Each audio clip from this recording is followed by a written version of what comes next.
3 പതിറ്റാണ്ടുകളായി മലയാളികളുടെ പരിചിത മുഖങ്ങളിൽ ഒന്നാണ് CJ വാഹിദ്. വള്ളികുന്നം ഇലിപ്പുക്കുളം സ്വദേശിയായ ഇദ്ദേഹം ആകാശവാണി, ദൂരദർശൻ എന്നിവിടങ്ങളിൽ വാർത്താ അവതാരകനായി പ്രവർത്തിച്ചിട്ടുണ്ട്. കലാരംഗത്തും തന്റേതായ വ്യക്തിമുദ്ര ചാർത്തിയ ഇദ്ദേഹത്തെ തേടി നിരവധി പുരസ്കാരങ്ങളുമെത്തി.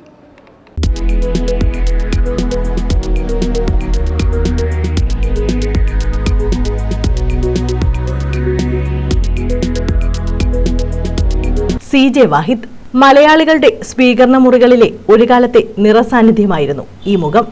നമസ്കാരം, ദൂരദർശൻ വാർത്തകളിലേക്ക് സ്വാഗതം. ഞാൻ CJ വാഹിദ്. പ്രധാന വാർത്തകൾ. 9ാം ക്ലാസ് വിദ്യാർത്ഥിയായിരിക്കെ ആകാശവാണിയിൽ പ്രസംഗിക്കാൻ ലഭിച്ച അവസരത്തിൽ നിന്ന് ദൂരദർശനിലേക്കുള്ള ചുവടുവയ്പ് CJ വാഹിദിന് സമ്മാനിച്ചത് നിരവധി അനുഭവങ്ങളാണ്.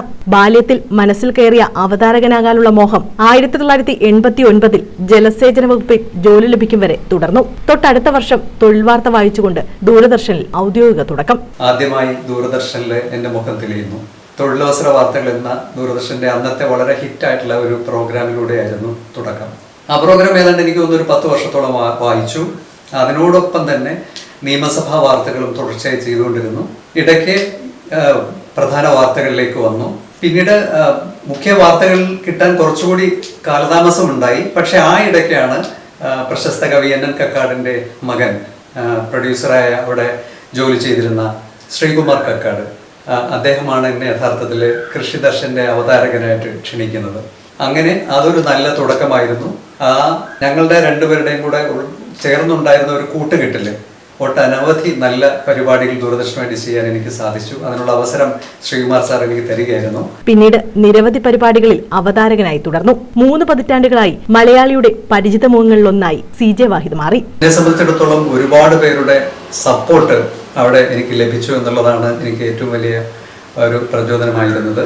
അതുകൊണ്ട് തന്നെയാണ് എല്ലാ മേഖലകളിലും ദൂരദർശന്റെ ഒട്ടുമിക്ക പരിപാടികളുടെയും ഭാഗമാകാൻ കഴിഞ്ഞു. മികച്ച വാർത്താ അവതാരകൻ എന്നുള്ളതിനൊപ്പം തന്നെ നമ്മുടെ നാടിന്റെ ഒരുപാട്, ഓണാട്ടുകരയുടെ ഒരുപാട് വാർത്താ റിപ്പോർട്ടുകൾ ദൂരദർശനിലൂടെ സംപ്രേഷണം ചെയ്യാനുള്ള ഒരു അവസരം എന്നിലൂടെ ഉണ്ടായി എന്നുള്ളതിലും എനിക്ക് ചാരിതാർത്ഥ്യമുണ്ട്. എൻ്റെ നാടിനെ സംബന്ധിക്കുന്ന ഒരുപാട് പരിപാടികൾ ഇന്നും ദൂരദർശന്റെ വാർത്തയിലൂടെ ചൂനാട് ചന്തയുടെ ആ പ്രൗഢി നഷ്ടപ്പെട്ടതിനെ കുറിച്ചുള്ള ഒരു സ്റ്റോറി പോയിരുന്നു. അത്തരത്തില് ആ ഔദ്യോഗിക മാധ്യമത്തിലൂടെ നമ്മുടെ നാടിന്റെ പ്രശ്നങ്ങളും നമ്മുടെ നാടിന്റെ സ്പന്ദനങ്ങളും എത്തിക്കാൻ ഈ ഒരു കാലയളവിനുള്ളിൽ സാധിച്ചു എന്നുള്ളത് വളരെയധികം ചാരിതാർത്ഥ്യം നൽകുന്നു. കഥാപ്രസംഗം, കവിതാ പാരായണം, മിമിക്രി, സ്ക്രിപ്റ്റ് തയ്യാറാക്കൽ തുടങ്ങി എല്ലാ മേഖലകളിലും കയ്യൊപ്പ് ചാർത്തിയായിരുന്നു CJ വാഹിദിന്റെ മാധ്യമയാത്ര. നമ്മുടെ പ്രവർത്തനത്തിന് ഇതുവരെ ലഭിച്ചിട്ടുള്ള അംഗീകാരങ്ങളെല്ലാം തന്നെ ഏറെ പ്രചോദനം നൽകുന്നതാണ്. പിന്നെ ഒരു ഹോബി എന്നുള്ള നിലയിൽ എനിക്ക് ഫോട്ടോഗ്രാഫി ഭയങ്കരമായി ഇഷ്ടമാണ്. ചെറുപ്പം മുതലേ തന്നെ ഫോട്ടോഗ്രാഫിയുടെ ഒരു അഭിനിവേശം ഉണ്ടായിരുന്നു.